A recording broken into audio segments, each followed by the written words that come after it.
আমরা এখন সোনাদিয়া দ্বীপের খুব নিকটবর্তী এলাকায় একটা ব্রিজের উপর দাঁড়িয়ে। এটার পিছনে পুরো অংশটা ছিল একটা সময় বন জঙ্গলে ঘেরা ছিল। রিসেন্টলি কয়েক মাস ধরে মানুষ এখান থেকে গাছপালা কেটে কেটে পিছনের অংশটাকে একদম খালি করে দিচ্ছে, যেটা এই পুরো অংশটা থেকে হেঁটে আসতে প্রায় 2 কিলোমিটার মতো হেঁটে আমি এখন এই ব্রিজে অবস্থান করতেছি।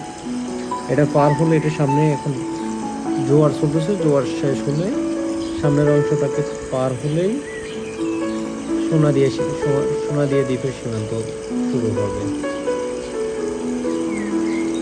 আমরা দেখি কিছুক্ষণ অপেক্ষা করবো এখান থেকে, যদি জোয়ারটা নেমে যায় দেন আমি এই অংশটা থেকে সামনের দিকে অতিবাহিত করব।